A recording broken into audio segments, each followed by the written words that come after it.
श्री शिवाय नमस्तुभ्यम। हर हर महादेव। अनुभव अपनी जिंदगी में करिएगा, एक अंदाजा अपने जीवन में लगा कर रखिएगा।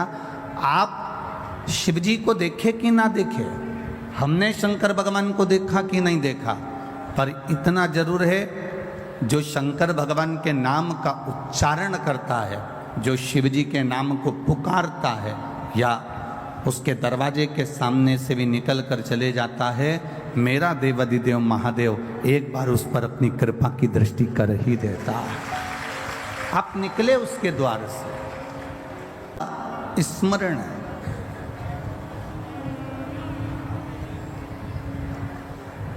एक प्लास्टिक की थैली को जला कर देखना तो उसमें प्लास्टिक की गंध आएगी। जो प्लास्टिक की गंध नहीं जानता वो भी अंदर कमरे में बैठा बैठा कह देगा कुछ तार जल रहा है।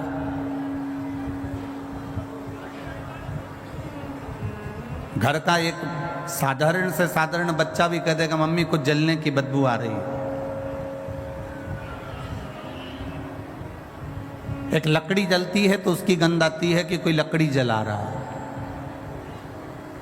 एक कागज जलता है तो उसकी गंध आती है कि कोई कागज जला रहा है।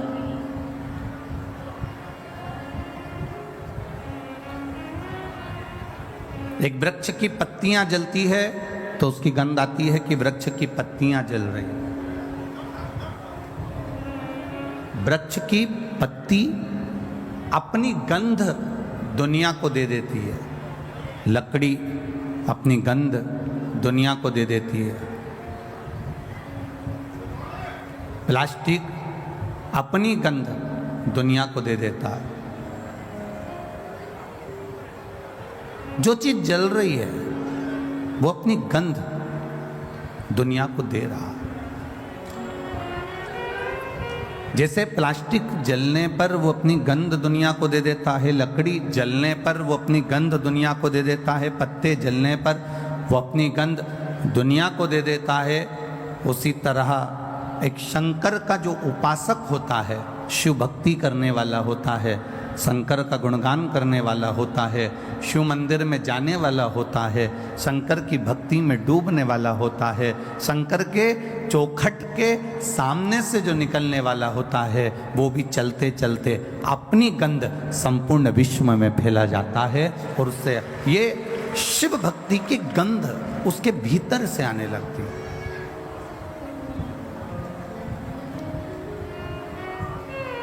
शिव महापुराण की कथा कहती है जरूरी नहीं कि आप मंदिर में जाएं तो दिया जलाएं, जरूरी नहीं कि आप मंदिर में जा रहे हैं तो एक लोटा जल चढ़ाएं, जरूरी नहीं कि आप मंदिर में जाएं तो बेलपत्र चढ़ाएं, जरूरी नहीं कि मंदिर में जाएं तो चावल का दाना चढ़ाएं, जरूरी नहीं कि मंदिर में जाएं तो आप पुष्प चढ़ाएं। शिव महापुराण की कथा ये भी कहती है कि जरूरी नहीं कि आप मंदिर में कुछ लेकर जाएंगे तो शंकर भगवान प्रसन्न होंगे। जरूरी यह है कि अगर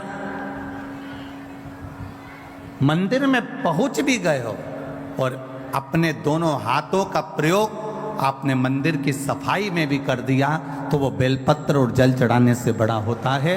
मंदिर की देखभाल में कर दिया तो वो मंदिर में सुख प्रदान करने से ज्यादा प्रबल होता है।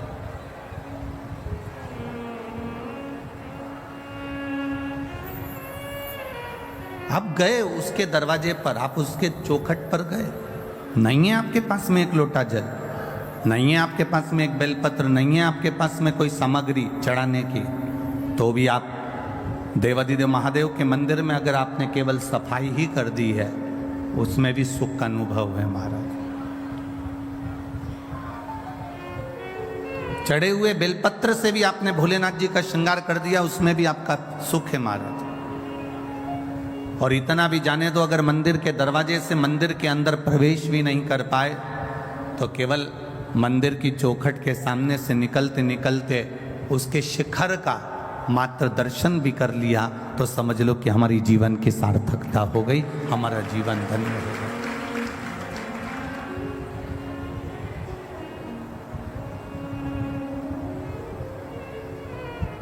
हमने उसको पा लिया। क्या है ये 24,000 श्लोक की जो शिव महापुराण की कथा है, इसमें क्या भरा पड़ा है ये तो आज तक किसी को भी नहीं मालूम पड़ा। वैज्ञानिक कहते हैं कि ये 24,000 श्लोक की शिव महापुराण में विज्ञान भरा पड़ा हुआ है। साइंस कहता है कि 24,000 श्लोक की शिव महापुराण में हमारा पूरा साइंस भरा पड़ा है। पतंजलि कहते हैं कि शिव महापुराण की कथा में पूरा की पूरी औषधि भरी पड़ी है। भक्त कहते हैं शिव महापुराण की कथा में केवल भक्ति भरी पड़ी है। स्त्रियां कहती हैं शिव महापुराण की कथा में हमारा अखंड सौभाग्य भरा पड़ा है।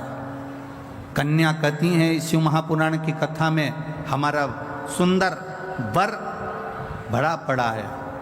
वर कहते हैं इस शिव महापुराण की कथा में हमारी इच्छा, हमारी भक्ति, हमारा स्नेह भरा पड़ा है। बैरागी कहते हैं इसमें वैराग्य है। त्यागी कहते हैं इसमें त्याग है। संत कहते हैं इसमें विरक्ति है। तपस्वी कहते हैं इसमें तप है। और शिव महापुराण स्वयं अपने आप में कहती है जो दिल से सुन लेता है महादेव उसकी गोदी को भरकर 3 महीने में उसका भंडार आनंद में दे देते हैं। आए आप अपनी मर्जी से, पर आपको बुलाने वाला कोई दूसरा नहीं है।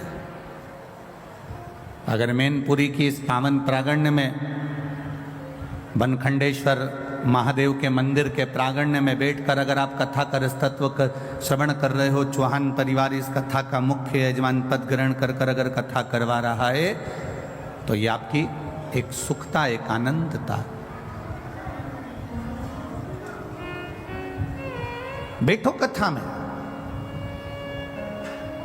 और ये मत सोचना कि शिव महापुराण की कथा में जाकर बैठे हो। तुम तो ये विचार करना कि हम देवाधिदेव महादेव के पास में बैठकर अपने दिल की बात भगवान शिव जी से कहने के लिए बैठे। हम अपने मन की बात भगवान शंकर को बताने के लिए बैठे। और जब हम उससे कहेंगे तो वो सुनेगा, सुनता है।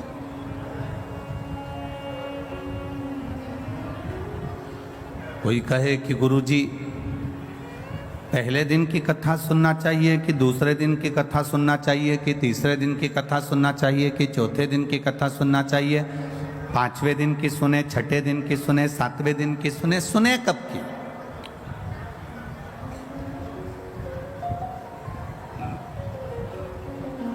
सात दिन की शिवपुराण है। 7 कोस का गोवर्धन पर्वत है।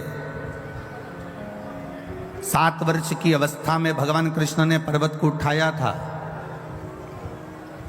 7 दिन में आपका और हमारा जन्म हुआ है। रविवार, सोमवार, मंगलवार, बुधवार, गुरुवार, शुक्रवार, शनिवार, ये 7 दिन में आप भी पैदा हुए और हम भी पैदा हुए। कोई रविवार को हो गया, कोई सोमवार को हो गया, कोई मंगलवार को हो गया, कोई बुधवार को हो गया, कोई शुक्रवार को हो गया, कोई शनिवार को हो गया। 7 दिन में अगर जन्म हुआ है तो 7 दिन में ही हमारी मृत्यु भी है। अलग से कोई दिन हमारे लिए मरने के लिए नहीं आएगा। रविवार को जन्म हुआ, सोमवार को बड़े हुए, मंगलवार को ब्याह हुआ, बुधवार को बच्चे हुए, गुरुवार को बीमार पड़े, शुक्रवार को हॉस्पिटल गए और शनिवार को सीताराम हो गए। ये 7 दिन ऐसे ही निकल गए। अब इन 7 दिन में से अगर एक क्षण, एक दिन, एक पल, एक घड़ी, यहाँ तक शिव महापुराण की कथा कहती है कि एक क्षण की भी अगर हमने शिव महापुराण की कथा को श्रवण करा है तो हमने अपनी जिंदगी को सार्थक बना लिया। हमने अपने जीवन की सार्थकता प्रकट कर दी। कोई कहे कि पहले दिन की कथा सुने कि दूसरे दिन की कथा सुने कि तीसरे दिन की सुने, जिससे भगवान हमारे मन की मनोरथ पूर्ण कर दे। हम कहते जो दिन आपको मिल जाए, जो क्षण आपको मिल जाए, जो पल आपको मिल जाए, जो घड़ी आपको मिल जाए, आप उस बीच में भगवत भजन करें। कोई गारंटी है? अरे बोलो तो रे मैनपुरी वालों, कोई गारंटी है कि तुम 80 साल जियोगे कि 70 साल जियोगे कि 100 साल जियोगे कि 50 साल जियोगे? यहाँ तो शिव पुराण की कथा कहती है एक दिन की भी गारंटी नहीं है महाराज। एक कपड़ा लेकर आते हो तो उसकी गारंटी दे देता है, मेरी 1 साल की गारंटी है कि इस कपड़े का कलर नहीं जाएगा। एसी लेकर आते हो तो उसकी गारंटी हो जाती है, सीमेंट की बोरी लेकर आते हो तो उसकी गारंटी हो जाती है, ईंट लेकर आते हो तो उसकी गारंटी हो जाती है, सरिया लेकर आते हो तो उसकी गारंटी हो जाती है, कूलर फ्रिज लेकर आते हो तो उसकी गारंटी हो जाती है। पर केवल किसी को ले जाकर अपनी पत्रिका भी दिखा दोगे और वो पंडित जी ने कह दिया कि ये तो 80 साल जिएगा, तो तुम पंडित जी से कह दो कि लिख कर दे दो कि गारंटी कार्ड बना दो कि मैं 80 साल तक जीऊंगा, तो पंडित जी भी कह देंगे ये कोई भरोसा नहीं कि तू 80 साल जिएगा, क्योंकि शरीर की कोई गारंटी नहीं, ये कब चले जाए, इसका प्राण पखेरु कब समाप्त हो जाएगा, इसकी कोई गारंटी।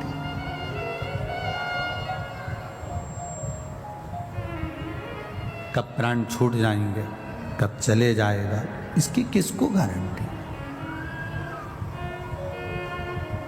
पहला दिन मिले तो भी भजन करिए, दूसरा दिन मिले तो भी भजन करिए, तीसरा दिन मिले तो भी भजन करिए, चौथा दिन मिले तो भी भजन करो, 5वां दिन मिल जाए तो भी भजन करो, 6ठा दिन मिल जाए तो भी करो। जो समय हमें मिल रहा है, जो पल हमें मिल रहा है, जो समय हमको प्राप्त हो रहा है, उसमें भगवान का भजन करिए।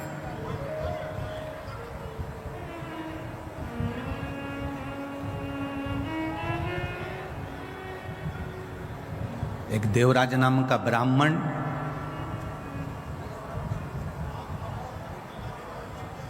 जिसने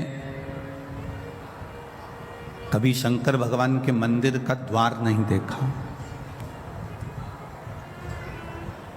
कभी नहीं गया,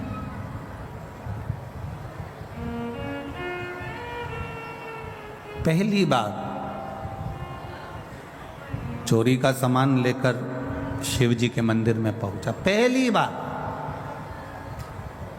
आप में से कई लोग ऐसे होंगे जो पहली बार शिव महापुराण की कथा में पहुंच रहे होंगे। अब एक अंदाजा लगाना कि वो तो चोर था, ब्राह्मण के घर में जन्म जरूर ले लिया था उसने, पर उसने चोरी का धन लेकर अपने पास में रखकर चोरी का सामान लेकर शंकर के मंदिर में पहुंचा था।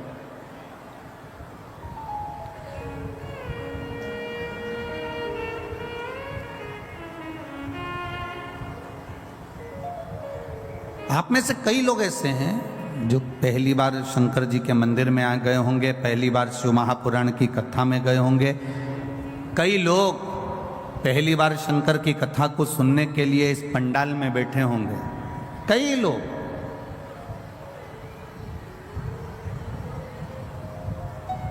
देवराज भी पहली बार भगवान शिव के दौर पर गया, देवराज भी पहली बार भगवान शंकर के मंदिर गया, पहली बार। वो भी चोरी का धन था, शरीर में ताप था, बुखार आ रहा था, शरीर में कष्ट भरा हुआ था, शरीर में कष्ट हो रहा था, इसलिए वो शिव जी के मंदिर में जाकर थोड़ा सा उसको लगा कि मुझे ठंड लग रही है, मुझे बहुत तेज ताप हो रहा है, मुझे बहुत तेज बुखार हो रहा है, तो वो थोड़ा सा एक जगह जाकर छुप गया, मंदिर के अंदर उसने शरणागति ले ली।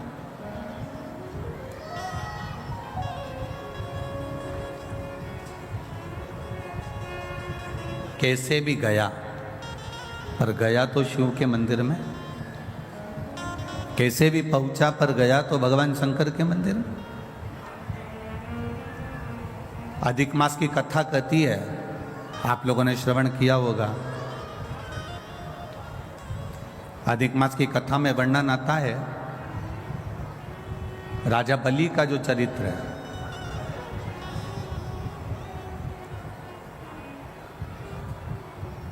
ये राजा जो बलि था, जिसके दरवाजे पर भगवान वामन भगवान भिक्षा मांगने के लिए गए, इसका चरित्र अधिक मास की कथा में स्कंद पुराण में भी आता है, विष्णु पुराण में भी आता है, वराह पुराण में भी आता है, वामन पुराण में भी आता है, कूर्म पुराण में भी आता है, मत्स्य पुराण में भी इसका वर्णन आता है। कौन था ये राजा बलि? क्यों इतना बड़ा दानवीर बन गया? क्यों भगवान को इसके दरवाजे पर भिक्षा मांगने जाना पड़ा?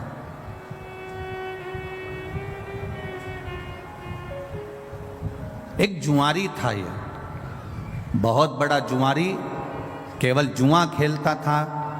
इतना बड़ा दोस्तों के साथ बैठकर जो जुआ खेलना चालू करा, जुआ चलता रहा, हर बार हारता था। जुए में आज तक नहीं जीता।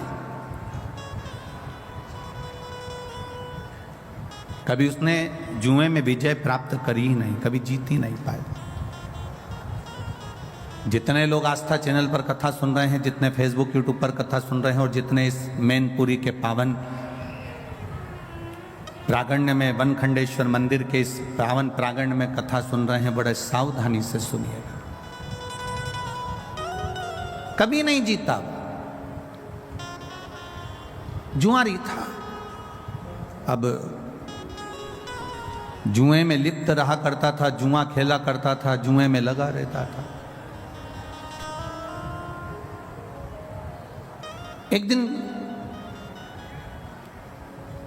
एक शंकर भगवान के कोई उपासक, शिव के कोई भक्त बैठे थे और भगवान शंकर की आराधना में डूबे हुए थे। जुआरी ने विचार करा कि मैं करूं तो करूं क्या, कि मेरी जीत कैसे हो जाए, मैं जीतूं कैसे, ऐसा कोई कार्य करा जाए जिससे मेरी जीत हो जाए और सब कुछ मेरा हो जाए। परंतु ये आज तक जिंदगी में कभी जीता ही नहीं था।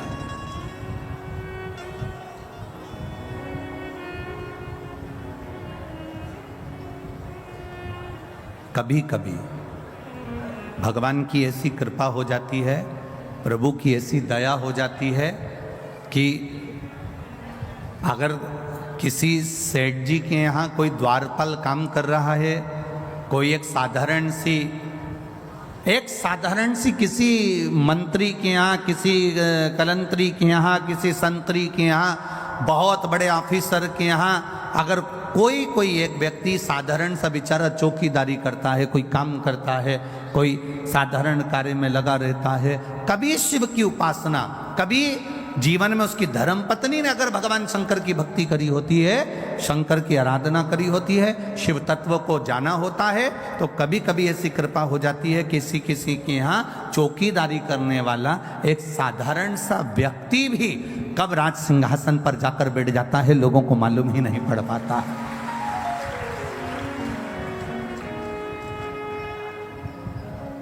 एक साधारण सा काम करने वाला व्यक्ति भी कब सिंहासन पर जाकर बैठ जाएगा, किसी को नहीं मालूम है।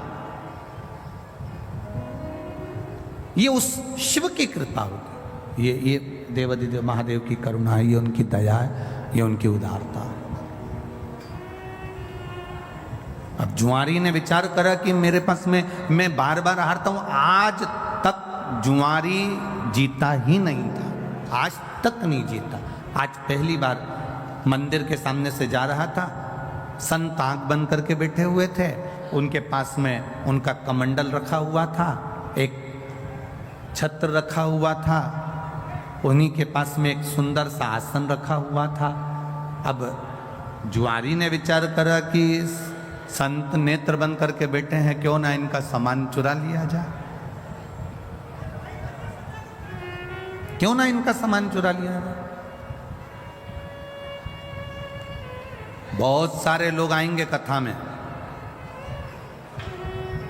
बहुत सारे लोग, आप लोग आए हैं कथा सुनने के लिए, बहुत लोग आएंगे, बड़े बड़े भी आएंगे, छोटे छोटे भी आएंगे, साधारण भी आएंगे, और चलो तो चलो कथा में चोटे भी बहुत आएंगे।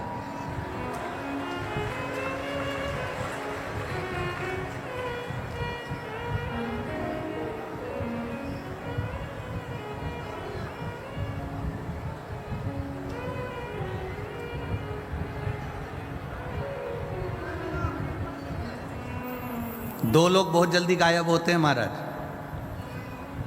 अगर मैनपुरी वाले सब बात अच्छे से संभाल ले तो हमारा मन है कि मैनपुरी में कथा जरा जोरदार आनंद से करी जाए। हो संभाल लोगे तो बोलने में पीछे नहीं हटेंगे, ठीक है, पक्का? बस तो फिर दो लोग बहुत जल्दी गायब होते हैं, वोट लेके नेता और चैन लेके चोर, बहुत जल्दी गायब हो जाते।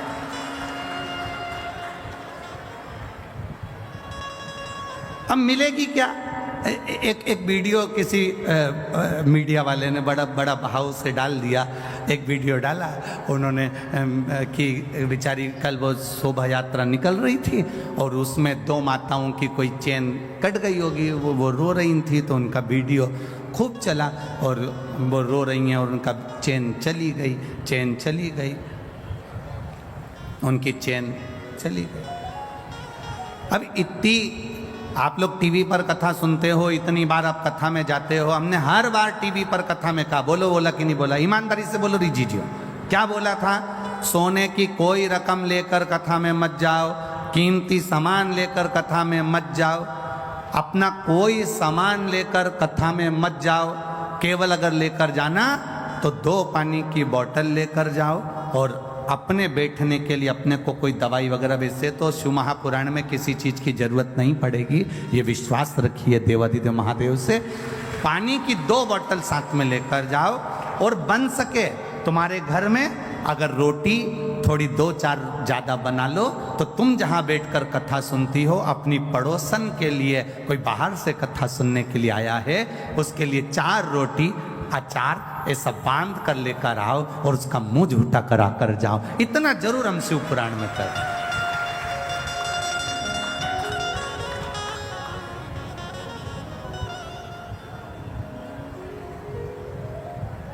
अपने साथ में 2 पानी की बोतल लेकर जाओ, एक खुद के लिए और जम के बोले एक अड़ोसी पड़ोसी और पीछे वाला धड़ोसी, तो उसके एक पानी की बोतल जरूर लेकर जाओ। और अगर कहीं का बीच में पानी की बोतल देने भी आए तो उसका हाथ जोड़ लो कि मेरे को 3 घंटे की कथा में से 2.5 घंटा सुनना है, आधा घंटा आशीष भी ले लेते हैं, 2.5 घंटा बचता है, मुझे कथा सुन लेने दो, क्योंकि एक 10 रुपए की बोतल में मेरी करोड़ों की दौलत हाथ से ना खसक जाए, इसलिए मैं हाथ जोड़ूं तुम्हारे, मेरे को नहीं चाहिए।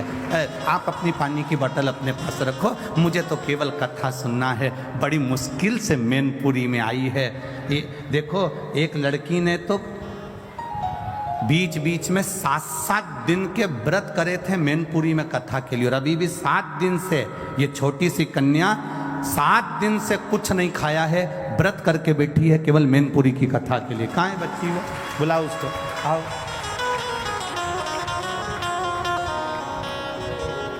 सात दिन से इस कन्या ने कुछ नहीं खाया, केवल व्रत कर रही है कि शिव महापुराण की कथा हो जाए और शंकर जी की कथा एक बार प्रारंभ हो जाए। एक बार जोरदार ताली बजाओ इस बच्ची के लिए।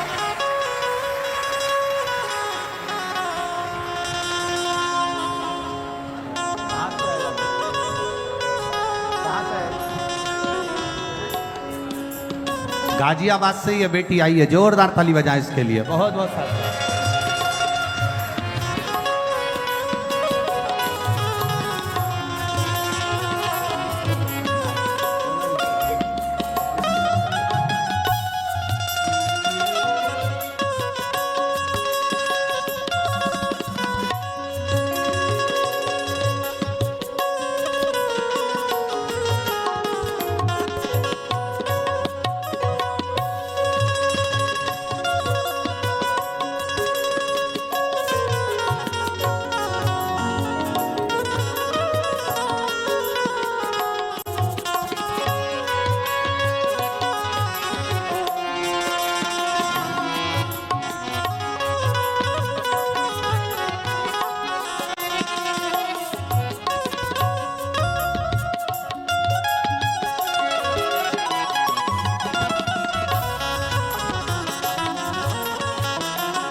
एक बार बच्ची के लिए जोरदार ताली बजाएं जो गाजियाबाद से आई है। 7 दिन के व्रत, और उसके घर के लोग बोल रहे कई बार व्रत रख लिए, केवल पास में कथा नहीं होती, मुझे कोई लेकर नहीं जाता, कथा सुनने को नहीं मिलती। मैं फिर निवेदन करूंगा, 10 रुपए की पानी की बोतल के लिए करोड़ों की जायदाद मत छोड़ देना। इसको सुनकर अपनी झोली को इतना भर लेना कि दूसरी बार मेरा महादेव आए तो आप खुद जजमान बनकर कथा करवाओ। ये बाबा से करें। खाली ना जाता कोई दर से तुम्हारे, खाली न जाता कोई दर से तुम्हारे, मैं भी खड़ा हूँ नंदी बाहें पसारे, अपने हृदय से लगा लो गिरा जा रहा हूँ, उठा लो भोले अपने दर से अब तो न टालो, गिरी जा रही हो, उठा लो। ये भक्ति के बल को बढ़ाए, और जिस दिन आपके भक्ति के बल को आप बढ़ा लेंगे उस दिन शिव की कृपा अपने आप हो जाएगी। चोर चोरी करा, धन लेकर शिवजी के मंदिर से बैठे हुए संत के पास का ही सामान चुरा कर ले गए। जुआरी था,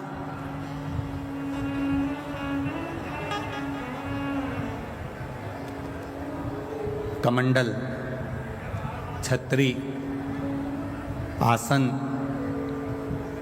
ले गए। आते हैं लोग, बहुत आते हैं कथा सुनने के लिए। अगर संत आएंगे, साधु आएंगे कथा सुनने के लिए, कोई भक्त आएगा तो कथा सुनने के लिए चोर भी आएगा। आपका ध्यान भगवान में रहता है, चोर का ध्यान तुम्हारे गले के मंगलसूत्र और चेन और मोबाइल और पर्स पर रहता है। पर एक बात अपनी जिंदगी में उतार कर रखना इस व्यासपीठ से, चोर ने ना जाने कितनों की चेन काटी होगी। बोलो सही बात है कि गलत बात है? एक चेन 70,000, 80,000, 1 लाख, 1.5 लाख की होगी।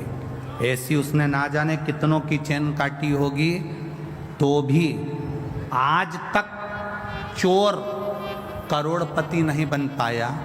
जिसकी चेन चली गई, भोलेनाथ ने 6 महीने में उसके गले में दूसरी और बढ़ाकर चेन पहना दी। जिसकी गई उसने बाबा ने फिर दे दी, उसने फिर मेहनत करी, फिर काम करा और फिर अपना कर्म कर कर उसने चेन बनवा ली और गले में पहन ली। पर चोटा अभी तक भी चोटा की चोटा ही रिया, वो चोटा आज तक ठीक नहीं।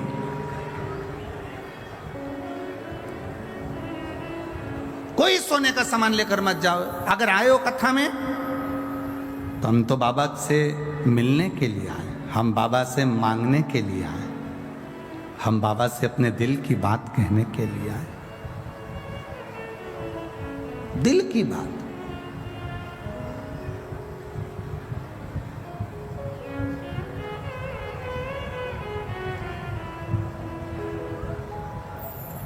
कितना कितना चलता है कि साहब वो हमने पहले सुना है, स्मरण में तो नहीं है, कि लाल कलर का परमिट बनवा लो तो ये मिलता है, पीले कलर का परमिट जानते हो, पीले कलर का एक कार्ड बनवा लो तो उससे ये मिल जाता है, लाल कलर का बनवा लो तो ये मिलता है, गुलाबी कलर का परमिट बनवा लो तो ये मिलता है, शक्कर मिल जाती है, चावल मिल जाता है, बीमारी का पैसा मिल जाता है, ये मिल जाता है, वो मिल जाता है।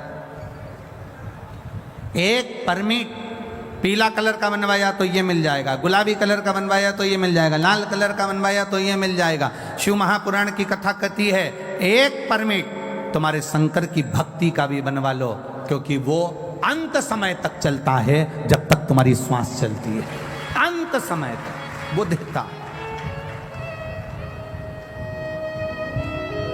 एक जुआरी गया और एक संत का, एक ब्राह्मण का आसन, कमंडल, छतरी लेकर आ गया और उसने वो लेकर आया और अपने दोस्तों से कहा कि चलो जुआ खेलते हैं। जुआरी ने, दोस्तों ने कहा तेरे पास लगाने के लिए क्या है? उसने कहा मेरे पास छतरी है, उसने कहा मेरे पास कमंडल है, उसने कहा मेरे पास में ये आसन है।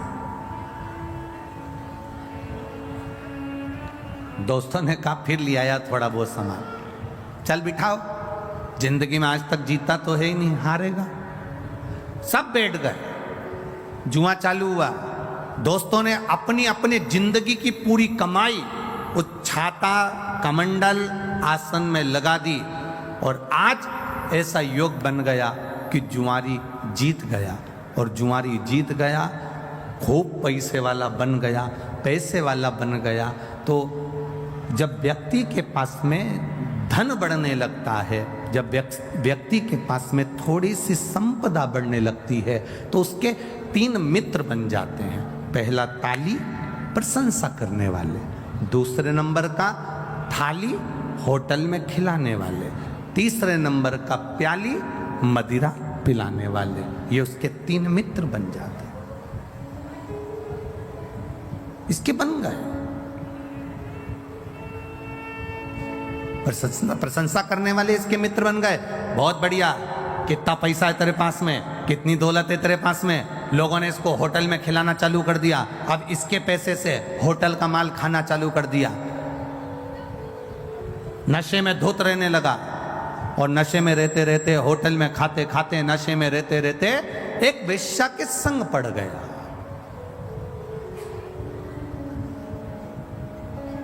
और एक वेश्या के संग जब पड़ा, वेश्या ने इसके धन को पूरा जीम लिया। वेश्या ने पूरे धन को उसका ले लिया। अब वेश्या ने एक दिन उससे कहा, कल तुम आना तो मेरे लिए गजरा, बेणी और बीड़ा, पान खाने का तांबुल लेकर आना।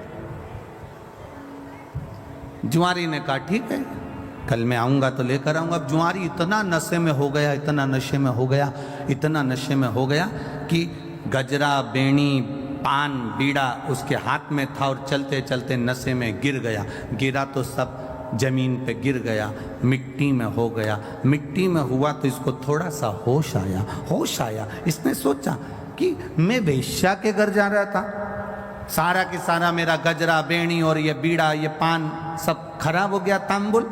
सामने शंकर जी का मंदिर था, इसको आया क्रोध और गुस्से में उठा। इसकी नियत लग गई होगी, ये बैठा है ना शंकर जी के मंदिर में, जो शंकर, ये शिवलिंग जो रखा है ना, इस शंकर की नियत मेरे गजरे में पड़ गई, मेरी बेणी में पड़ गई, मेरे बीड़े में पड़ गई, पान में पड़ गई। इसने मिट्टी का, कीचड़ का गजरा उठाया, कीचड़ का, मिट्टी का बेणी उठाई, मिट्टी का गजरा, मिट्टी की बेणी और मिट्टी में सना हुआ पान, बीड़ा उठाया और लड़खड़ाता हुआ नशे में शंकर के मंदिर में पहुंच गया।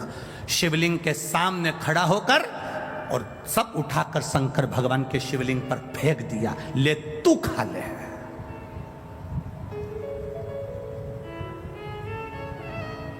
शिवलिंग पर फेंका, ले तू खा। चले गया।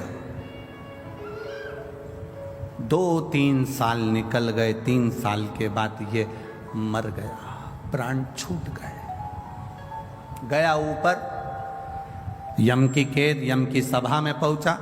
चित्रगुप्त महाराज से कहा गया, इसके पुण्य पाप गिनो कितने हैं। चित्रगुप्त महाराज ने कहा, इसने जिंदगी में पापी पाप करा है। जिंदगी में जुआ खेलता रहा, पूरी जिंदगी बर्बाद कर दी जुआ खेलते खेलते। मदिरा में डूब गया, चोरी में डूब गया, व्यसन में डूब गया, वेश्या का संग में डूब गया। इसने कोई अच्छा काम नहीं करा। कोई तो अच्छा काम इसने जिंदगी में करा होगा, कोई अच्छा काम नहीं करा। कोई तो काम करा होगा ना, देखो तो सही। यमराज ने जब चित्रगुप्त महाराज से पूछा, उन्होंने मना कर दिया। धर्मराज को बुलाया गया, धर्मराज से न्याय करवाया गया, इसने कोई अच्छा काम करा है। धर्मराज ने न्याय में बता दिया पत्रिका में, इसने एक काम अच्छा करा है। क्या? इसने एक काम अच्छा करा कि इसने एक तांबुल, एक बीड़ा, एक गजरा उठाकर शंकर जी के मंदिर में शिव जी पर चढ़ाया था। इतने में चित्रगुप्त महाराज बोले, चढ़ाया नहीं है, मिट्टी में हो गया था, वेश्या नहीं लेती, मिट्टी में हो गया था, वेश्या पान नहीं खाती, इसलिए उठाकर शंकर जी के ऊपर फेंक दिया है। धर्मराज ने कहा, भले फेंका, पर शंकर जी के ऊपर तो फेंका ना। फेंकने को तो ये नल्ली में फेंक देता, गटर में फेंक देता, पर शंकर जी के मंदिर में जाकर फेंका ना, इसलिए वो चढ़ाया ही है। तो धर्मराज जैसे ही बोले तो यमराज ने कहा अब करें क्या? तो धर्मराज ने कहा इसका न्याय केवल एक है, जितने कदम चलकर ये शंकर जी के मंदिर तक पहुंचा है उस कदम को गिना जाए और उतनी देर के लिए इसको इंद्र का सिंहासन दे दिया जाए। जितने कदम चलकर ये गया,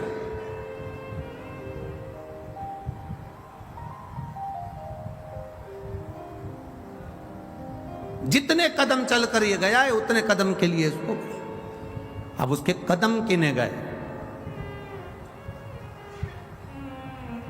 कहा 28 कदम चलकर ये शंकर जी के मंदिर में पहुंचा है, तो कहा 28 घड़ी के लिए इंद्र को कुर्सी से उतार दो और 28 घड़ी के लिए इसको इंद्र के सिंहासन पर बिठा दो। 28 घड़ी के लिए जब इंद्र के सिंहासन पर बैठा जुआरी, तो जुआरी को लगा मैंने शंकर जी के मंदिर में केवल सड़ा हुआ बेकार सा सामान फेंका था, तो मुझे इंद्र का सिंहासन मिल गया। अगर मैं कुछ अच्छा शंकर जी के मंदिर में जाकर एक लोटा जल अगर प्रेम से चढ़ा देता तो ना जाने कहाँ कहाँ का राज्य मेरा भोलेनाथ दे देता। केवल 28 घड़ी 22 घड़ी शिव के मंदिर जाने में जितने कदम चलकर गए उतनी देर का राज इंद्र का सिंहासन मिल गया, इंद्र की सत्ता मिल गई। इसने भी देरी नहीं करी, दान में पीछे नहीं हटूंगा, ताली बजाई, अप्सराओं को बुलाया दान कर दिया, ऐरावत को बुलाया दान कर दिया। जितना इंद्र के सिंहासन पर बैठा, जितनी देर बैठा, जो जो रखा था सब दान कर दिया। 28 घड़ी के बाद कुर्सी से नीचे उतरा, तब दूसरा इंद्र जो पहले वाला था वो वापस कुर्सी पर बैठा। कुर्सी पर बैठा तो उसने अप्सराओं को बुलाया तो आए नहीं, ऐरावत को बुलाया तो आए नहीं, जितना खजाना भरा पड़ा था सब वो लुटा के चले गया। अब सब लुटा के चले गया तो इंद्र रोते रोते भगवान विष्णु के पास गए। नारायण, जो पहले शंकर जी के कहने पर, धर्मराज के कहने पर जिस जुआरी को तुमने कुर्सी पर बिठाया था वो सब बर्बाद कर गया, सब लुटा कर चले गया। अप्सरा नहीं, ऐरावत नहीं, धन नहीं, दौलत नहीं, सब लुटा दिया। पूरे इंद्र की सरकार, इंद्र की सत्ता में जितना पड़ा था सब लुटा कर चले गया। ऐसे व्यक्ति को कुर्सी पर बिठा दिया जो सब लुटा दिया।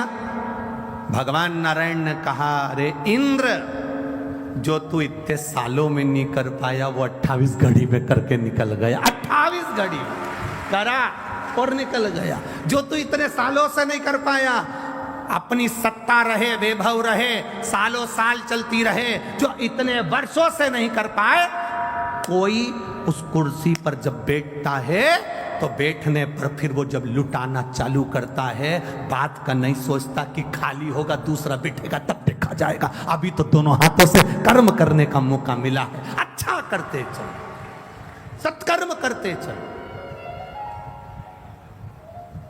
जितना अच्छा कर सकते हो करो। अरे इंद्र, तू दुख मत मना, जो तू नहीं कर पाया वो 28 घड़ी में बैठकर वो करके निकल गया। तू तो इतने सालों से बैठा था ना कुर्सी पर, तू इतने सालों से बैठा था ना सत्ता पर, तो तूने क्या करा? पर वो बैठा और कर कर सब चला गया। इंद्र नेत्रों से नीचे चरण में भगवान के नेत्र कर लिए और भगवान विष्णु ने जाकर उस जुआरी से कहा, तूने अपने दान का सदुपयोग करा, जा मैं तुझे आशीर्वाद देता हूँ। शंकर जी के मंदिर में तूने गजरा बीड़ा दिया था, अधिक मास का समय था, इसलिए मैं तेरे दरवाजे पर भिक्षा मांगने आऊँगा। तू पृथ्वी पर राजा बलि बनकर जन्मेगा और ये नारायण वामन अवतार लेकर तेरे दरवाजे पर भिक्षा मांगेगा।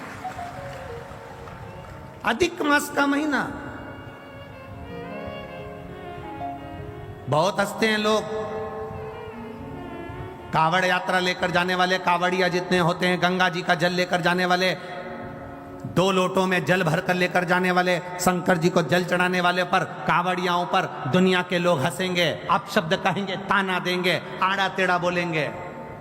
रोज सोशल मीडिया पर देखना तो लोग कावड़ियाओं पर ताना देते मिलेंगे। शंकर जी को जल चढ़ाने से क्या होता है, शिव जी को दूध चढ़ाने से क्या होता है, शंकर जी के ऊपर बेलपत्र चढ़ाने से क्या होता है। शंकर जी को इतना दूध फ्री में ढोले जा रहे हो, इतना दूध शंकर जी पे चढ़ाए जा रहे हो। हमारा तो इतना सा निवेदन है, आप जितने बच्चे पैदा करो उनको दूध पिलाने की दम तुम में रखो। सनातन धर्मी को मालूम है कि दूध कहाँ कहाँ चढ़ाना है, ये उनको ज्ञात होता है। एक एक सनातन धर्म का व्यक्ति जानता है कि दूध किस जगह चढ़ाना है। शंकर को रिझाना है, दूध चढ़ाना है, कांवड़ चढ़ाना है, ये शिव को रिझाने के लिए है। कोई कह दे कि ये व्यक्ति या ये समाज का व्यक्ति या वो समाज का व्यक्ति, शंकर को जल चढ़ाने वाला न ब्राह्मण, न क्षत्रिय, न वैश्य, न शूद्र, ये कोई नहीं होता। शंकर को जल चढ़ाने वाला केवल शंकर का एक उपासक, शिव का भक्त होता है, और कुछ नहीं होता। ये हमारे भीतर का भेद है। ये हम सोचते हैं कि शिव जी के मंदिर नहीं जाना चाहिए, शंकर को जल नहीं चढ़ाना चाहिए, नए नए लोग आएंगे आपसे कहकर जाएंगे जल चढ़ाओगे तो ऐसा हो जाएगा, धतूरा चढ़ाओगे तो ऐसा हो जाएगा, ऐसा करोगे तो ऐसा हो जाएगा। शिव महापुराण की कथा कहती है शंकर को अगर एक लोटा जल चढ़ा रहे हो, हमने पहले भी अलवर की कथा में कहा था, इससे पहले पुष्कर जी की कथा में कहा था, कोई लेट बनता है कोई जल्दी बनता है, मेरे शंकर को जल चढ़ाने वाला एक दिन सेठ जरूर बनता है, ये निश्चित है, बनेगा जरूर। करते रहो शिव की आराधना, खाली नहीं जाती। शंकर की आराधना खाली चले जाए तो मतलब क्या।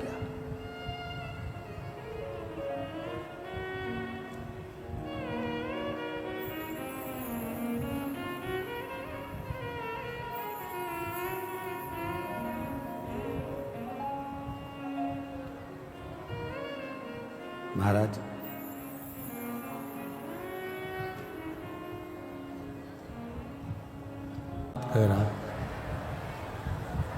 भूलवश भी, प्रेशर बढ़ा, भूलवश भी अगर हम शंकर के मंदिर में चढ़ी हुई बेलपत्र को भी उठाकर अगर समर्पित कर रहे हैं तो उसका भी फल हमको प्राप्त होता है। भूलवश भी।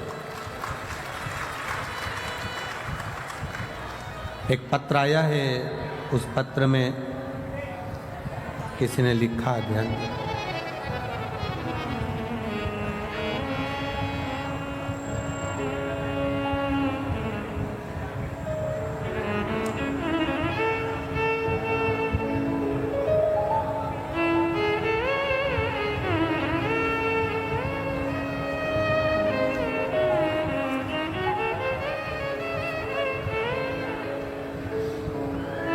मेरा नाम श्वेता गौड़ है, मैं सोंगरा अलीगढ़ की रहने वाली हूँ। कहीं बैठी हैं आप ही हैं? हाँ, ऐसे हाथ हिला दो एक बार, खड़े रहिए, एक बार हाथ हिला दो खड़े होकर। बच्चे आए साथ में। मेरा नाम श्वेता गौड़ है, मैं सोंगरा अलीगढ़ की रहने वाली हूँ। मैं शिव महिमा का क्या वर्णन करूँ। मेरी शादी को 10 साल हो गए थे, संतान का सुख नहीं था। सारे डॉक्टरों की रिपोर्ट मैं आपको लगा कर भेजती हूँ, जिसमें ये रिपोर्ट लगाई है, आप टीवी चैनल के माध्यम से इन रिपोर्टों को देख सकते हैं। सारी डॉक्टरों की रिपोर्ट लगाई है, जिसमें डॉक्टरों ने कह दिया था इनको औलाद संतान का सुख नहीं होगा, संतान प्राप्त नहीं होगी। सारे डॉक्टरों की रिपोर्ट लगाकर भेज रही हूँ, संतान का सुख नहीं था। 10 साल में सारे डॉक्टरों का इलाज करवाया पर संतान का सुख नहीं आया। तब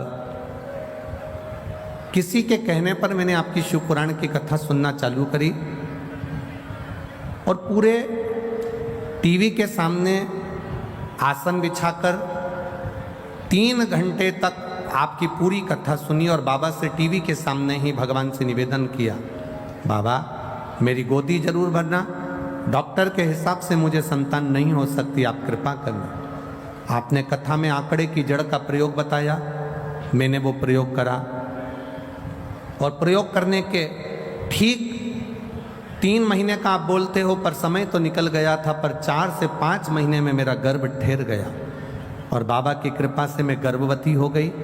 पर मैं आपको क्या बताऊं गुरुदेव, बच्चा लाए हो साथ में? लिया लिया लिया।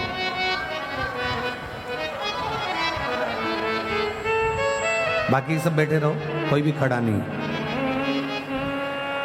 डॉक्टर ने 5वें महीने में अल्ट्रासाउंड कराया और अल्ट्रासाउंड कराने पर डॉक्टर ने कह दिया ये बच्चा आप ना रखिए, क्योंकि इस बच्चे की रीढ़ की हड्डी नहीं है। इस बच्चे की रीढ़ की हड्डी नहीं है। ये बच्चा जन्म लेने के ठीक 4-5 दिन में मर जाएगा। इस बच्चे को मत रखिए, इसकी रीढ़ की हड्डी नहीं। हमने दूसरी जगह अल्ट्रासाउंड कराया, वहाँ पर भी यही बोला गया। उसकी भी रिपोर्ट मैंने फाइल में लगाई है, जिसमें बच्चे की रीढ़ की हड्डी नहीं है, ये डॉक्टर कहे। तब हम बाबा के मंदिर जाना चालू कर दिए। हमें पूरे मोहल्ले के लोग कहते रहे कि गर्भवती नारी को शंकर के मंदिर नहीं जाना चाहिए या शिव जी को जल नहीं चढ़ाना चाहिए, पर आपकी कथा में सुना था कि शंकर को गर्भवती नारी भी जल चढ़ा सकती है और उसका आचमन कर सकती है। मेरे गर्भ में जो बच्चा है उसकी रीढ़ की हड्डी नहीं, ऐसा बोला गया था। मैंने जल चढ़ाना प्रारंभ करा, उस पानी को पीना चालू करा, एक बेलपत्र को खाना चालू करा और सीहोर भेजा, वहाँ से रुद्राक्ष बुलवाया, उसका जल शिव जी को चढ़ाकर पीना चालू करा। तब बाबा की कृपा से वापिस मेरे गर्भ में जो बच्चा था, जन्म लेने के बाद उस बच्चे का फिर जांच हुई तो बाबा की कृपा से मेरा बच्चा स्वस्थ है, उसकी रीढ़ की भी हड्डी है और बाबा ने कृपा करी है। मैं उसको लेकर सोंगरा अलीगढ़ से मैं इस बच्चे को लेकर आई हूँ, केवल आपके भरोसे। आज मेरे बच्चे को आप आशीर्वाद दीजिएगा, जो 11 मई 2023 को हुआ है। 10 साल के बाद मेरे बाबा ने मुझे खुशियाँ दी है। एक भजन की लाइन अच्छी लिखी है,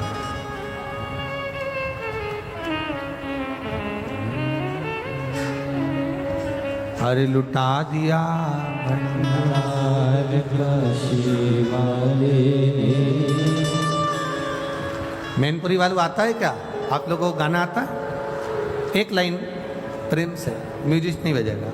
अरे लुटा दिया भंडार काशी वाले ने, कर दिया माला काशी वाले ने, लुटा दिया, हाँ लुटा दिया, लुटा दिया, हाँ लुटा दिया, लुटा दिया, हाँ लुटा दिया, लुटा दिया, हाँ लुटा दिया, अरे लुटा दिया भंडार काशी वाले ने, कर दिया माला माल काशी वाले ने, लुटा दिया भंडार काशी वाले ने, कर दिया माला माल काशी वाले ने। भरोसा किया गया, विश्वास दृढ़ता हमारे भीतर की होगी तो ये निश्चित है वो देता जरूर है, वो देने में कमी नहीं रखता।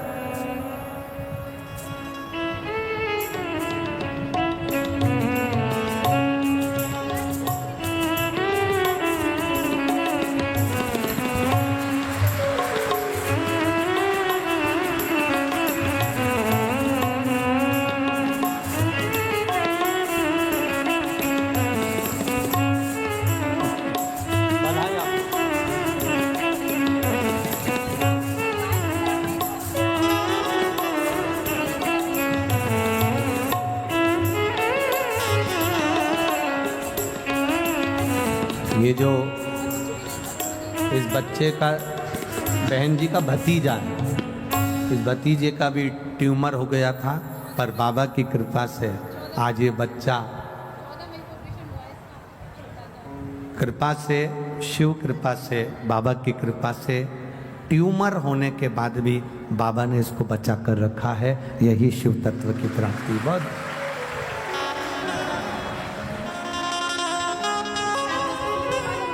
खाली न जाता कोई दर से तुम्हारे। एक पत्र हो रहा है, देखिए। एक बच्चा जिसके दोनों कान के पर्दे फटे हुए थे और वो बच्चा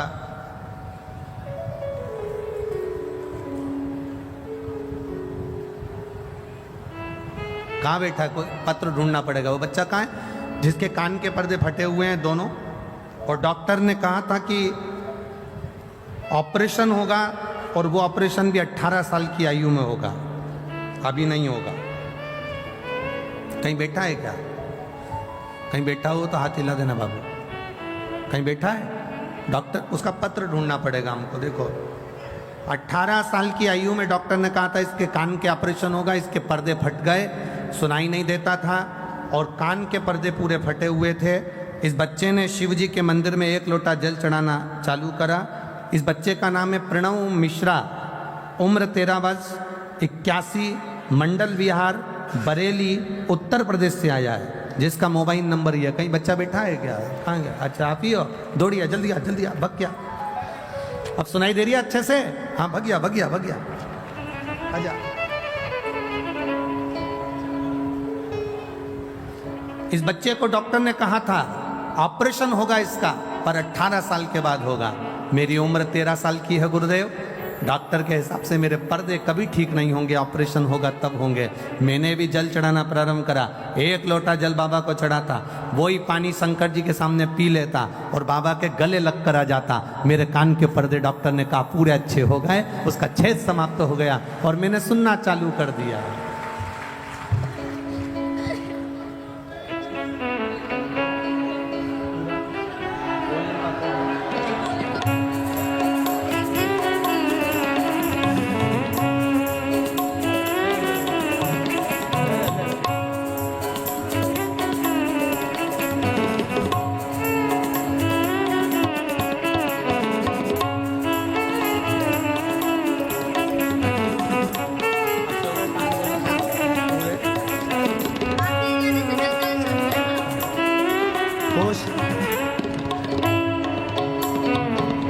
खाली न जाता कोई दर से तुम्हारे, मैं भी खड़ा हूँ नंदी माहे पसारे, अपने हृदय से लगा लो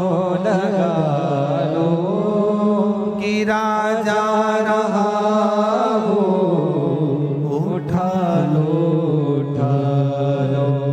प्रभु अपने दर से अब तो न टालो, गिरी जा रही हो, उठा लो, उठा लो।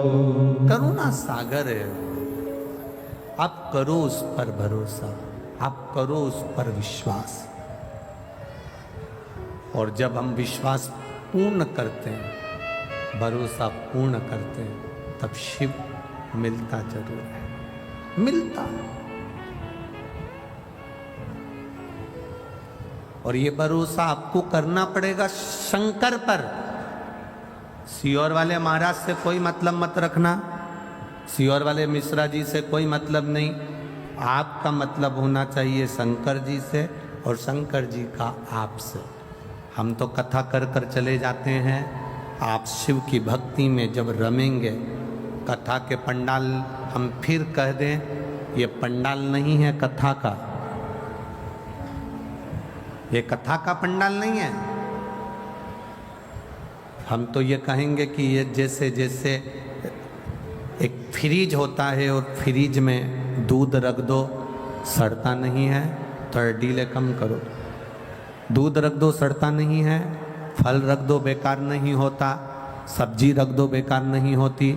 उसी तरह ये कथा का पंडाल नहीं, एक फ्रीज है जो इसके अंदर जाकर बैठ जाता है, वो संसार में कभी सड़ता नहीं है। परेशान नहीं हो सकता है आप जल चढ़ाने जाते होगे, पशुपति व्रत भी आप करते होगे। आवाज़ ठीक नहीं लग रही है बाबा। पशुपति व्रत भी आप करते होगे, जल चढ़ाने भी जाते होगे। हो सकता है थोड़ा समय लग जाए, हो सकता है थोड़ी देरी हो जाए, हो सकता है समय लग जाए, पर महाराज फाइल अगर मोटी होती है तो थोड़ा सा उसको दबाने में समय लग सकता है। फाइल अगर मोटी है तो उसको दबाने में समय लग सकता है, पर बाबा दुख काटता जो काटेगा। शिव कथा करे। उस जुआरी ने मिट्टी में, रेत में सने हुए फूल को, मिट्टी में सने हुए पुष्प को, मिट्टी में सने हुए उस गजरे को, मिट्टी में सने हुए उस बीड़े को, तंबुल को, पान को भगवान के ऊपर फेंक दिया था, भगवान को दे दिया था। और वो लेखनी में लिखा गया कि इसने भले अगर नशे में था तो फेंक देता, तो गटर में फेंकता, नाली में फेंकता, कहीं दूसरी जगह ले जाकर फेंकता, पर उसने फेंका तो देवादिदेव महादेव के चरणों में फेंका,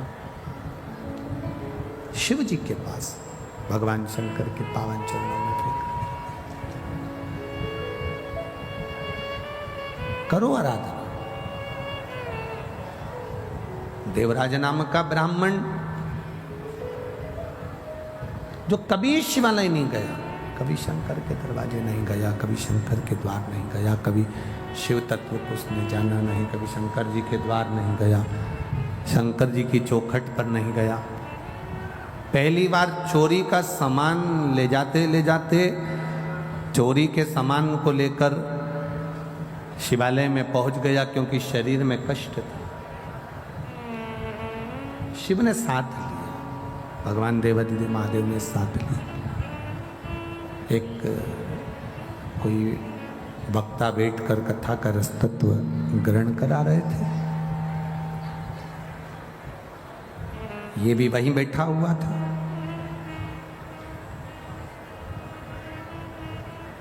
अब कथा बाचने वाले जो मंदिर के अंदर कथा कर रहे थे, बैठकर बाच रहे थे, वो चिल्ला रहे थे हर हर महादेव। वो कह रहे मिठास लाओ, आवाज सेट करो थोड़ा। वो हर हर महादेव चिल्ला रहे हैं, वो हर हर महादेव बोल रहे हैं, पर देवराज को अच्छा नहीं लग रहा, देवराज को ठीक नहीं लग रहा। मंदिर से बाहर निकल गया, और मंदिर से बाहर निकलकर उसको मालूम नहीं है कि मैं कहाँ बैठा हूँ। बेलपत्री के वृक्ष के नीचे ये जाकर बैठ गया, क्योंकि शरीर में कष्ट था, तो शरीर कष्टप्रद हो रहा था। बैठ गया, प्राण छूट गए।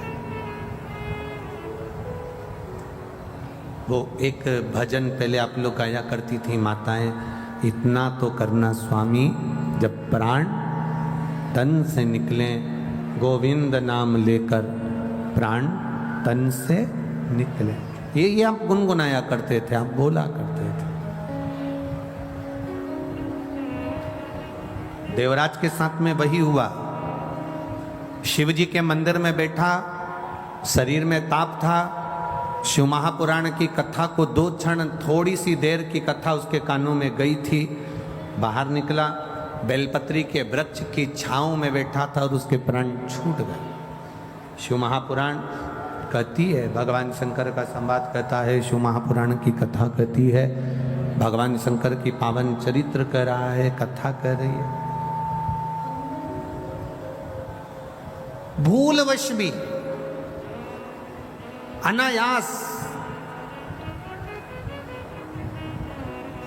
चलते चलते भी अगर हम शंकर जी के मंदिर के सामने से निकल गए, चलते चलते भी बेलपत्री के वृक्ष की छांव के नीचे से निकल कर भी अगर हम चले गए, शिव महापुराण की कथा कहती है, जिस कामना से हम गए हैं बाबा हमारी वो कामना पूर्ण कर ही देता है। एक सहज भाषा में, सरलता में, एक बेलपत्री का जो वृक्ष होता है, बेलपत्री का जो वृक्ष है जिसके नीचे 33 कोटि देवी देवता विराजमान होते हैं, 33 कोटि देवी देवता बैठते हैं, उस बेलपत्री के वृक्ष के नीचे से ये अगर हम निकल गए, भूलवश भी निकल गए, तो भी हमारे कार्य की सिद्धता हो जाती है।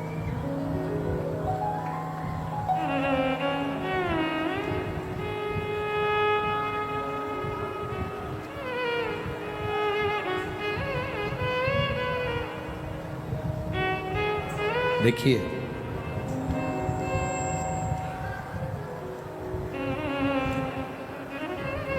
देवराज के प्राण चले गए, देवराज के प्राण छूट गए। अब जब प्राण छूटे तो शिव जी की एक लीला बड़ी विचित्र है।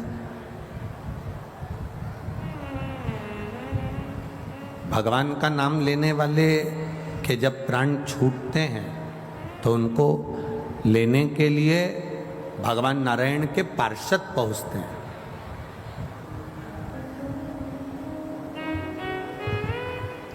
भगवान नारायण के पार्षद पहुंचते हैं, पर शंकर के मंदिर में एक लोटा जल चढ़ाने वाला, शिव जी का गुणगान करने वाला, त्रिपुंड लगाने वाला, गले में रुद्राक्ष धारण करने वाला, शिव कथा में अपने जीवन को रमाने वाला, शंकर के मंदिर के आसपास में भी अगर हमारा निवास है और हम वहां से रोज निकल कर जाते हैं, तो शिव तत्व को जानने वाला, त्रिपुंड लगाने वाला, रुद्राक्ष धारण करने वाला, शंकर के नाम का उच्चारण करने वाला, शंकर का गुणगान करने वाला जब प्राणों को छोड़ता है तो उसको लेने के लिए भगवान के पार्षद नहीं आते, उसको लेने के लिए यम के दूत नहीं आते, उसको लेने के लिए स्वयं देव अधिदेव महादेव नंदी लेकर आते, स्वयं नंदी लेकर।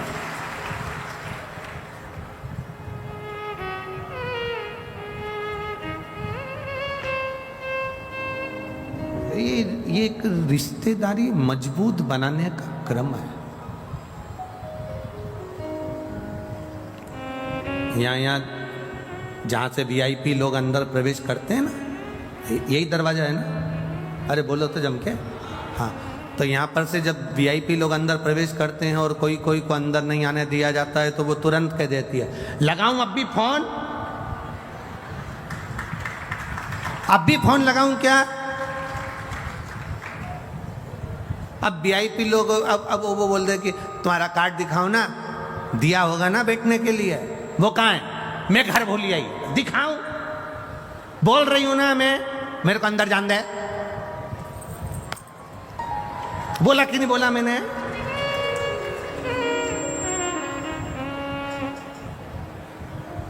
लगाऊं फोन अब भी हाल? एक जरा सा फोन उसको दरवाजे से अंदर कर दिया तो एक जरा सा श्री शिवाय नमस्तुभ्यम तुम्हें भी बैकुंठ के अंदर कर दिया। एक बार बस, जितने तुम कथा सुन रहे हो ना, जितने आस्था चैनल पर कथा सुन रहे हो, जितने फेसबुक यूट्यूब पर कथा सुन रहे हो और जितने पंडाल में बैठकर कथा सुन रहे हो ना, तुम कोई हल्के फुल्के नहीं हो। इनकी पहचान किसी नेता, मंत्री, संतरी, कलंतरी, प्रशासन आदि से होगी। तुम्हारी पहचान तो डायरेक्ट है, डायरेक्ट। तुम काहे की चिंता कर? यहां भले तुम आगे नहीं बैठ पाओ, पर पक्का वहां तुम आगे ही मिलोगे, निश्चित है। तुम्हारी भक्ति, तुम्हारा विश्वास, तुम्हारी दृढ़ता, तुम्हारा भरोसा, तुम यहाँ अगर कथा में आए हो ना, तो ये किसी दूसरे के भरोसे नहीं। भोलेनाथ दया करना, हम तेरे भरोसे, मैं तेरे भरोसे। आप किसी और के भरोसे पर नहीं, आप शिव के भरोसे पर जीना चालू करो। आप शंकर के आश्रित होकर जीना चालू।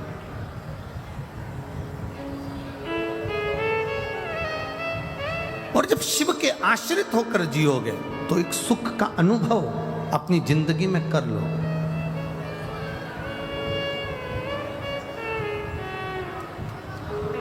देवराज को लेने के लिए भगवान शंकर अपना नंदी लेकर आए। नंदी पर से मेरे भोलेनाथ जी नीचे उतर गए, नंदी पर देवराज को बिठाने लगे। नंदी पर जब देवराज को बिठाने लगे तो नंदी पर बैठते समय देवराज जी जब चले शंकर भगवान लेकर, नंदी को पकड़कर शंकर भगवान देवराज को नंदी पर बिठाकर जब चले तो देवराज ने प्रश्न किया, मैंने पुण्य कौन सा करा था? मैं तो ब्राह्मण के घर में जन्मा था पर चोर था। मैं ब्राह्मण के घर में जन्म लिया पर मैंने कभी अच्छा काम नहीं किया। मैंने चोरी करी, वैश्यावृत्ति करी, जुआ खेला, मदिरा पान करा, मांसाहार करा, भक्षण करा, गलत गलत काम करे।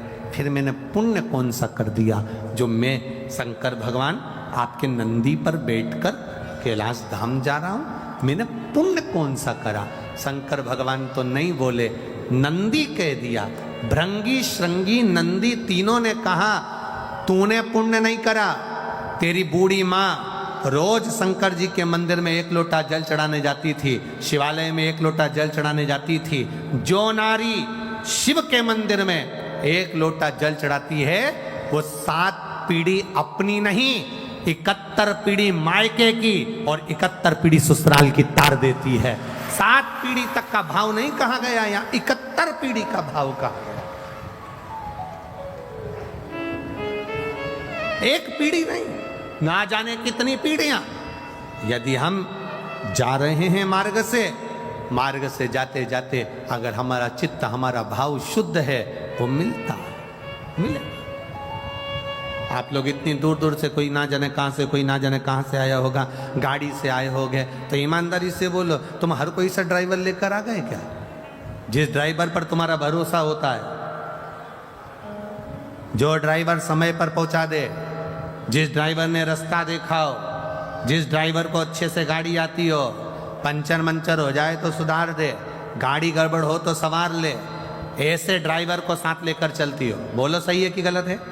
हर किसी के साथ चले जाओगे क्या? तुम्हें जाना है बद्रीनाथ, केदारनाथ, यमुनोत्री, गंगोत्री, कहीं जाना है काशी, कहीं जाना है कहीं, और तुमने कह दिया ड्राइवर भेज दो। अब ड्राइवर भी तो ऐसा होना चाहिए जो गाड़ी चला ले, ड्राइवर भी तो ऐसा हो जो पंचर सुधार ले, ड्राइवर भी तो ऐसा हो जो तुम्हारा कार्य कर ले, ड्राइवर भी तो ऐसा हो जो तुम्हें रास्ता दिखाकर आराम से मंजिल तक पहुंचा दे। तो गाड़ी पर बैठने से पहले ड्राइवर कौन है ये देखा जाता है कि हमें लेकर कौन जा रहा है। उसी तरह संसार सागर में चलते चलते चलते चलते हमें ये देखा जाता है कि हम आखिरी में अपनी मंजिल तक, ड्राइवर अगर सही होगा तो मंजिल तक पहुंचने में देरी नहीं लगेगी, हम वहां तक पहुंच जाएंगे।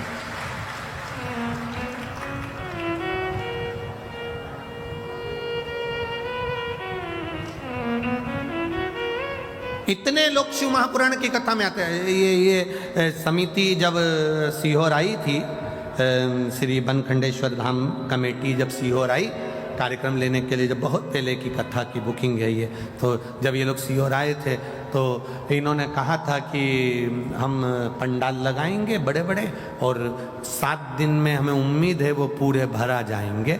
अब बनखंडेश्वर समिति कमेटी खुद टेंशन में पड़ी है कि ये कथा चालू होना थी 22 तारीख को और पंडाल भरा गया 21 तारीख को। आधे तो इनकी नींद उड़ गई, तो अब करें तो करें क्या बनखंडेश्वर महादेव।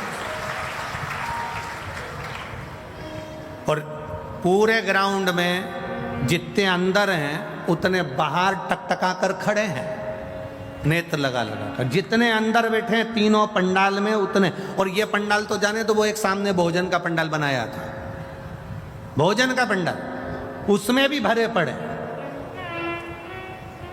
और जाने दो ये तंबू पे टंगे पड़े इधर आधे से।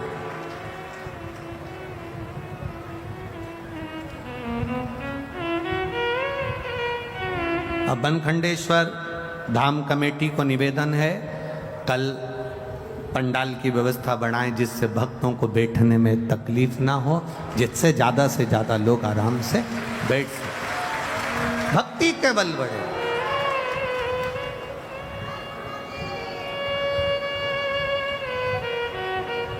अब वो आपके यहाँ के पूर्व विधायक चौहान जी का बेटा हमको वहाँ लेकर गए था गोवर्धन, तो वो हमसे कह रहा था अभी तक की सबसे ज़्यादा पंडाल लगाया गया, जितनी कथा मैनपुरी में उससे दुगना तिगना पंडाल लगाए गुरुजी।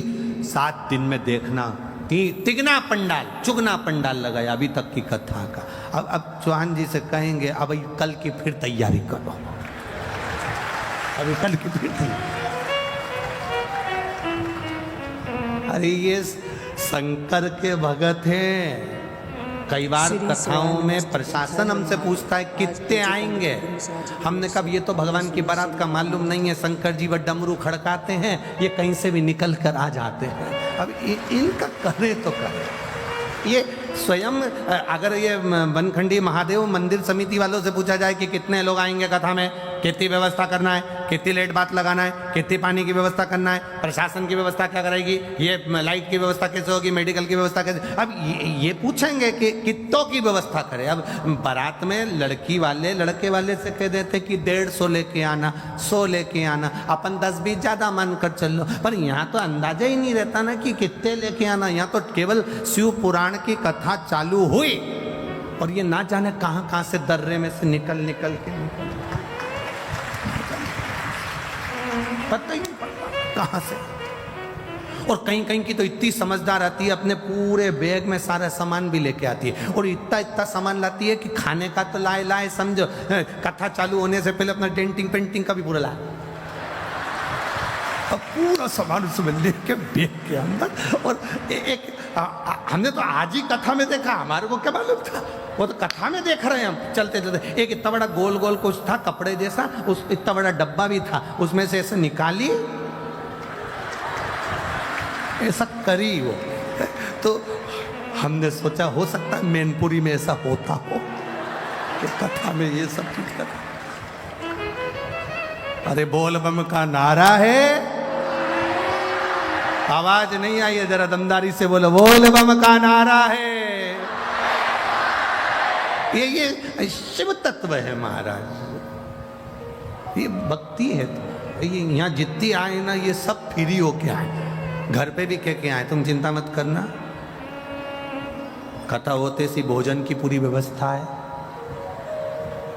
आराम से खा पी के आऊंगी, तुम तुम्हारी देख लेना, अपने से टेंशन मत लेना। 7 दिन मेरे से तो बोलना ही मत ही कि मैं दाल बाटी बनाऊं, कि लिट्टी चोखा बनाऊं, कि ये बनाऊं, कि ठेहुआ बनाऊं, कि सामान बनाऊं। 7 दिन में कुछ नहीं बनाऊंगी। सुबह से नहाया, मंदिर गई, तैयारी करी, और 9-10 बजे तक अड़ोसन पड़ोसन धड़ोसन के लिए 2-4 रोटी बना के घी लगा के अचार लेके डब्बा में भर के ले जाऊंगी। जहाँ बैठूंगी चुपचाप से रोटी का पुंगा बना के दे दूंगी, खचा खचा तो खचा अपने कहीं जाओ। और तैयारी पूरी कथा की अलमस्त है, सुने कथा।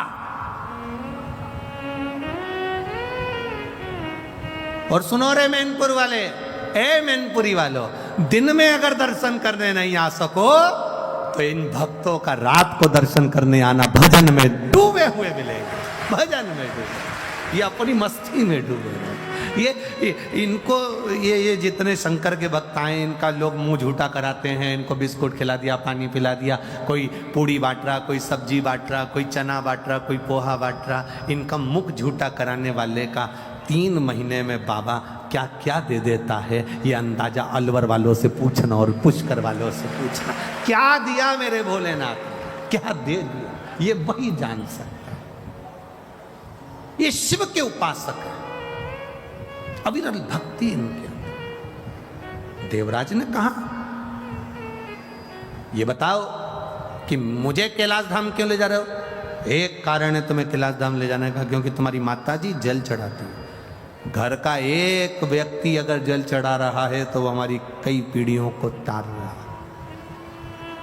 एक व्यक्ति ने प्रश्न किया, ऐसा होता है कि पानी ये चढ़ाए और 71 पीढ़ी तर जाए?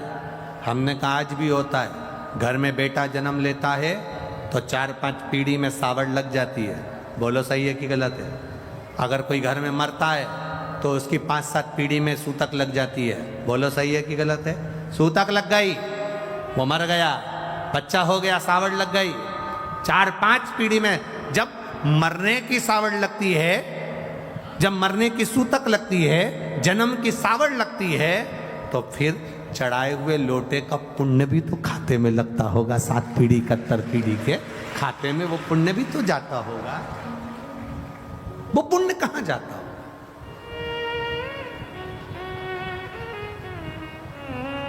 ये पुण्य हमारे खाते का, ये हमारी भक्ति का। आप तो करो शिव की आराधना, आप करो देवादिदेव महादेव की आराधना, फल मिलेगा। इस कथा का नाम है तपस्यु महापुराण की कथा। तप का बल बढ़ता है तो शिव तत्व प्राप्त होता है। तेरे मंदिर में आना मेरा काम है, मेरी बिगड़ी बनाना तेरा काम है। तुम उसके दरवाजे तक जाते रहोगे, जाते रहोगे, जाते रहोगे, वो हाथ पकड़ लेता, वो हाथ पकड़ेगा।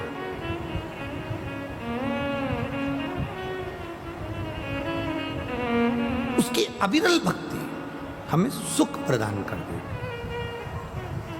शिव महापुराण की कथा कह रही है, एक बिंदुक नाम का ब्राह्मण था जिसकी पत्नी का नाम चंचुला देवी था।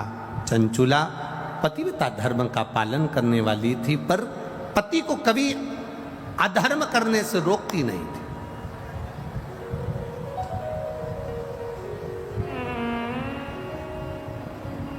एक पति को धर्म पत्नी बल प्रदान करती। पति अगर कर्जे में डूबा है और उसके मन में आ रहा है कि मैं मर जाऊंगा, पति अगर दुख में है, पति कहता है कि मैं ये कर लूंगा, धर्म पत्नी होगी तो बल दे देगी। धर्म पत्नी होगी तो कह देगी कोई मरने की जरूरत नहीं है, फालतू इधर उधर जाने की जरूरत नहीं है, टेंशन मत लो, सब अच्छा होगा, भोलेनाथ जी बैठा है, सब करेगा। धर्म पत्नी में और पत्नी में जमीन और आसमान का अंतर होता है। धर्म पत्नी और पत्नी जमीन और आसमान का अंतर है। धर्म पत्नी पति को धर्म के पथ पर ले जाती है। धर्म पत्नी पति को शिव महापुराण की कथा तक 7 दिन में से 1 दिन लेकर आ ही जाती है, और धर्म पत्नी अपने पति को मंदिर तक पहुंचा देती। धर्म पत्नी अपने पति को मंदिर तक पहुंचा देती। कमाकर कौन ला रहा है? पति। दुकान पर कौन बैठ रहा है? पति। नौकरी कौन कर रहा है? पति। व्यापार कौन कर रहा है? पति। जॉब कौन कर रहा है? पति। पत्नी घर के अंदर है, पति नौकरी करेगा, जॉब करेगा, काम करेगा, व्यापार करेगा, व्यवसाय करेगा। अगर उसको घर चलाना है, अगर उसको परिवार चलाना है, उसको अपना परिवार चलाना है, पत्नी बच्चों को, माता पिता को, आदिक परिवार को उसको आगे बढ़ाना है, तो ऐसा कोई पति नहीं होगा जो झूठ नहीं बोलेगा, जो बेईमानी नहीं करेगा, जो प्रपंच नहीं करेगा, जो झूठ प्रपंच ना करता। ऐसा कोई पति नहीं हो सकता। दुकान पर बैठेगा तो 1 रुपए की चीज 3 रुपए में, 2 रुपए में बढ़ाकर 4 रुपए में बढ़ा कर देगा। नौकरी करेगा तो भी 1-2 रुपया कहीं ना कहीं से कमाने का सोचेगा ही सर। ऐसा कोई नहीं संसार में। पति को अपना घर चलाना है, अपना परिवार चलाना है, अपनी पत्नी, अपने बच्चों को अच्छा रखना है, तो उसको कहीं ना कहीं से झूठ बोलना ही पड़ेगा। हम अगर आपसे कह दें कि आप अपने पति से कहो कि झूठ नहीं बोलो, तो तुम्हारा पति हमारी कहना नहीं मानेगा।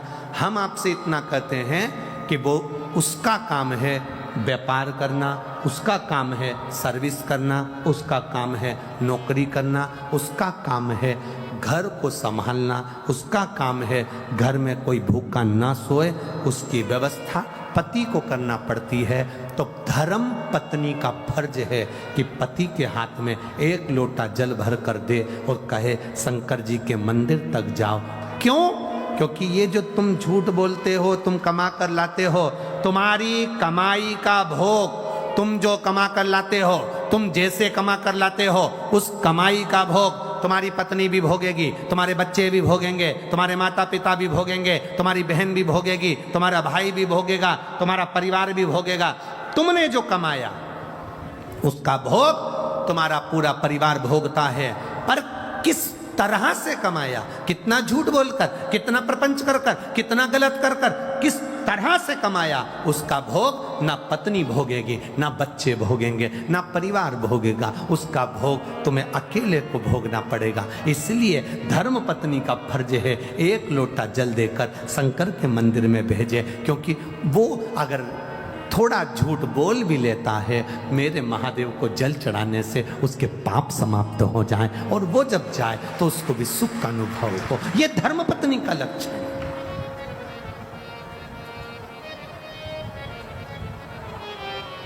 सात दिन में एक दिन अपने पति को कहे, कथा चल रही है चलो, अरे इतनी जनता आ रही है, दुकान व्यापार व्यवसाय सब देखना पड़ेगा, जिंदगी पड़ी है कमाने के लिए, चलो। एक बार हमने यही कथा इंदौर में बाज दी, और इंदौर में हमने कहा कि अपने पति को अगर यहाँ कथा सुनने नहीं आता तो अपने पति को घर पे कथा सुनाओ, जितनी देर तुम यहाँ सुन के जाओ उतनी देर अपने बेरू को सुनाओ घर जाके।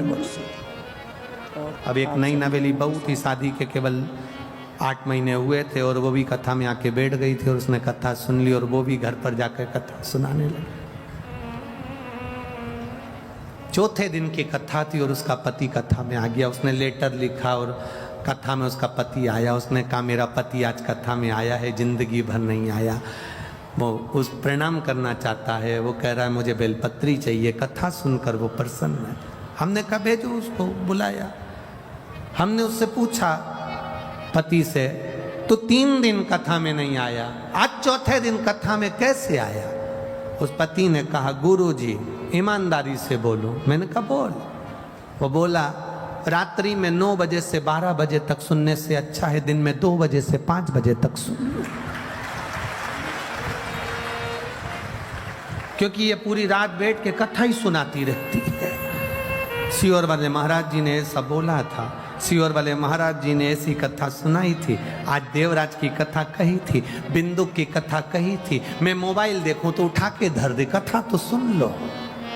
पूरी रात को 9 बजे से 12 बजे तक 3 घंटे की कथा सुनाती है।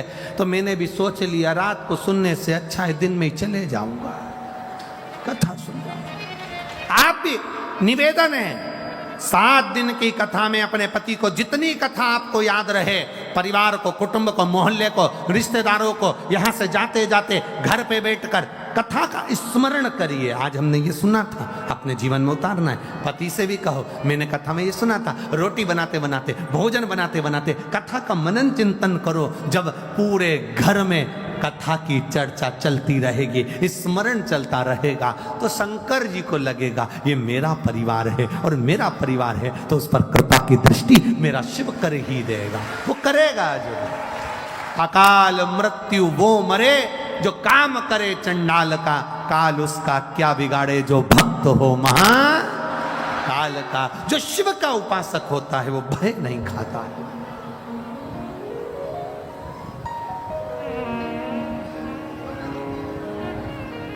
भय से मुक्त है।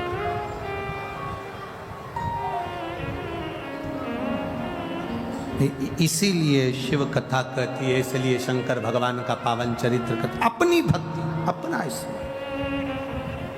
हम तो बाबा के भरोसे चलते।